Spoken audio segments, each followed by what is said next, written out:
I'm Amanda Fox. Tonight's bedtime story is Puck Bunny. Pour some wine, turn down the lights, and let your imagination do the rest.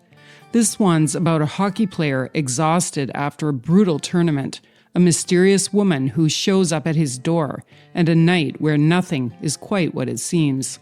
Let's begin. It was just the start, and the tournament had already been brutal. 3 games in one day, 2 wins, 1 loss that sat heavy in my gut. My body felt like it had been put through a wood chipper. My shoulders ached from checking. My knees protested every step. And there was a promising bruise blooming across my ribs where someone's stick had caught me in the second period. I'd grabbed dinner with the team at some chain restaurant near the hotel, forced down a burger I barely tasted, while the guys rehashed plays and argued about calls. Good-natured shit-talking that normally I would have been right in the middle of, but tonight I was somewhere else. Tired, ready for bed, ready for this day to end. The hotel was one of those mid-range places that catered to sports teams and business travelers. Decent but impersonal, the kind where every room looked exactly the same. I'd keyed into mine around 10, dropped my gear bag by the door, and was halfway to the bathroom when I heard it. A knock. I stopped, frowned. The guys knew my room number, but they also knew I was done socializing for the night. Maybe someone needed Advil or wanted to borrow athletic tape for tomorrow. I opened the door, and there she was. For a second, I couldn't process what I was seeing. A woman, not one of the guys, not hotel staff, just a gorgeous female standing in my doorway like she had every right to be there. Dressed well, blazer and jeans that fit her perfectly, hair down around her shoulders, subtle makeup that made her eyes stand out. She looked so familiar. I was sure I knew her, but from where? When? "What's up?" I said, trying to play it cool while my brain scrambled to place her. She shook her head and smiled, a knowing smile, like I'd said something amusing, and stepped past me into the room, just walked right in. "All right then," I muttered, closing the door behind her.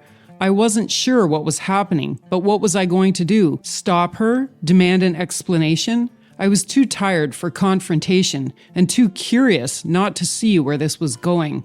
She smelled incredible, something subtle and expensive, and she was definitely my type. Yes, I have a type, always have, and she fit it perfectly. The right height, the right build, something about the way she carried herself that made my hindbrain rally and pay attention even while my conscious mind was still struggling to catch up. I was just about to take a shower," I said, moving toward the bathroom. It was getting late, no time to mess around. Busy day tomorrow, more games, more bruises to accumulate. "That sounds nice," she said, starting to take her clothes off. Just like that, no preamble, no explanation. Blazer first, then the blouse underneath, cream-colored silk that caught the light as she unbuttoned it. Then her jeans, stepped out of gracefully, shoes, socks. I watched every move, transfixed. She stood there in matching ivory lace, bra and underwear that looked expensive and deliberate. She looked at me. Ready? I was a little in shock, maybe more than a little, but she appeared so inviting, her body the exact right proportions to fit against mine. I could already imagine how we'd align. "Yeah," I said, "why not?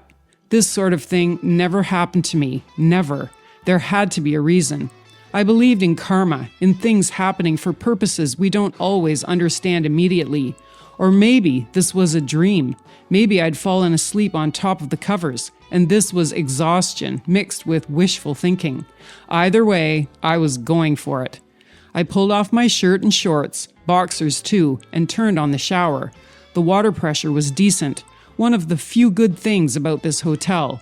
I adjusted the temperature while behind me I heard the whisper of fabric, the small sounds of her removing the last bits of her clothing. My body was responding immediately. Of course it was. I was excited. She was exciting. "I like it hot," she said, stepping closer. I glanced back and saw her fully naked now. Everything about her was beautiful. Her skin, her curves, the confidence in the way she stood. Stepping closer, she wrapped her arms around my waist from behind. When she did, my entire body went electric. The simple contact sent a jolt through me that made me acutely aware of every nerve ending. "Come on," I said, voice rougher than I intended. I took her hand and pulled her into the glass enclosure. The water hit us immediately, hot enough to pink my skin, to make my muscles start to relax after the day's abuse. Steam rose around us, turning the bathroom into something private and separate from the rest of the world. The glass fogged. The air grew thick and warm. Still behind me, her hands were everywhere, not tentative, not shy, just claiming my body in a way that made my breath catch. Starting at my shoulders, kneading the tight muscles there, working out knots I hadn't even realized I was carrying. Her fingers were strong, deliberate, pressing into the meat of my shoulders and then sliding down to my chest as she pressed herself into my back. She circled my nipples with her thumbs until they hardened under her touch. "You're tense," she murmured against my shoulder blade, her lips brushing my skin. "Let me help you." Her hands moved lower, over my abs, which contracted involuntarily under her touch, then to my hips. She gripped the bones there, pulling me against her so I could feel the full length of her body pressed into mine. Her breasts were soft, but her nipples were two hard points that dragged across my skin when she moved. The water ran between us, making everything slick and warm and intimate. Then her hands were exploring more deliberately, and I found myself responding with an urgency that surprised me. I turned in her arms and kissed her, couldn't help myself, couldn't resist those pink lips, slightly parted, waiting. Kissing her felt like I'd kissed her a million times before, familiar and strange both. Her mouth opened for me, and I tasted her, mint and something sweeter underneath. Our tongues met and tangled. I was pretty sure that being with this woman would always be this consuming. The water ran between us, making our skin slick. I pressed her against the tile wall, cool against the heat of the shower, and deepened the kiss. My hands found her breasts, cupped them, felt their weight. When I touched her, she made small sounds in her throat that went straight through me. "I need this," she whimpered against my mouth. "I need you."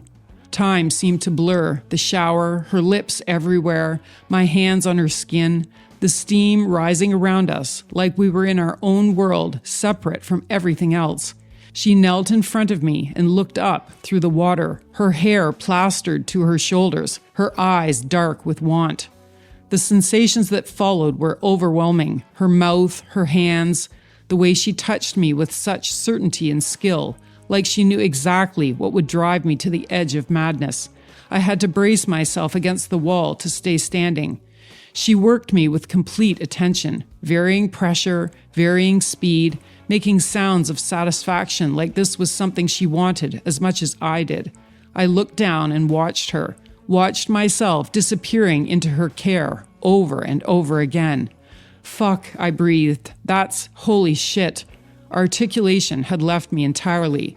But then she pulled away and reached for the soap, washing me so carefully, just tending to me with hands that were both clinical and arousing at the same time. My chest, my arms, my back. She washed me like she owned me, like every part of me was hers to claim. I returned the favor, soaping up and exploring her body under the guise of getting her clean as well. Her breasts fit perfectly into my hands, her waist curved in just right. Her skin was warm and responsive. When I touched the inside of her thighs, she gasped and pressed back against me, making it clear that she wanted more than just washing. We rinsed each other, the soap sluicing off our skin, leaving us clean and flushed and more turned on than when we'd started. A few minutes later, we were both dried, roughly, hastily, neither of us particularly careful, and I was pulling her toward the bed. I barely registered the transition from bathroom to bedroom, just knew that everything was happening too fast and not fast enough at the same time. She was pushing me back onto the mattress, climbing on top, and I was lost in sensation. Her skin against mine, her mouth on my neck, chest, and lips.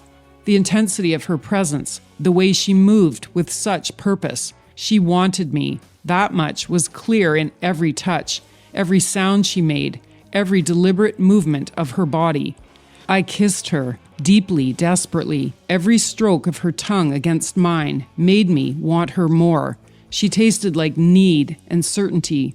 My hand slid between her thighs and she gasped against my mouth, her body responding to my touch with a directness that drove me wild.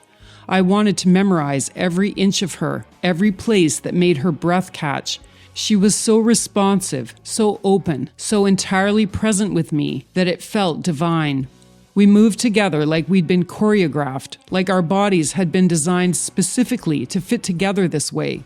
She took what she needed from me and gave back with equal intensity. There was nothing tentative about it, nothing held back. Just two people who wanted each other desperately and weren't going to waste time pretending otherwise. The world reduced to just this, our bodies finding their rhythm, our hands learning each other's landscape, our breathing synced. Touches that were both urgent and tender, moments of intensity followed by moments of connection. The bed creaked beneath us. We made sounds we couldn't control. Every sensation was heightened. The warmth of her skin, the scent of her, the taste of her mouth. I was overwhelmed by her. The way she looked at me like I was the only thing that mattered. It was all-consuming. It was everything. When we finally reached that peak together, when the intensity became unbearable and we both tipped over the edge at the same moment, it felt like the rest of the world disappeared entirely. It was just us, just this, just two people completely undone by each other. Afterward, we collapsed together, breathing hard, unable to speak, our bodies cooling, our hearts gradually slowing. She pressed against me and I held her, and we lay there like that for a long time, connected, peaceful, content in a way that seemed almost sacred. After a while, we moved again, to clean up, to find water, to settle back under the covers, still naked, still wrapped around each other. I kissed her, lovingly this time, gently, and we caressed each other with softness rather than urgency. Soothing touches, reconnecting after the intensity of what we'd just shared. Her skin was still warm. Her hair smelled like something uniquely her. Then she turned and pressed back against me. We spooned so easily, so perfectly, like we'd done this 1,000 times. I fell asleep almost instantly, save for a few seconds of wondering what the fuck had just happened. Must be a full moon tonight, I thought, and then I drifted off, more content and at peace than I'd felt in a very long time. The next morning, I awoke to find her still there, her leg draped casually over mine. The early light was filtering through those hotel curtains, that errant quality of morning sun through cheap fabric, and I looked at her properly, really looked, and I knew her. Of course I knew her. She was mine.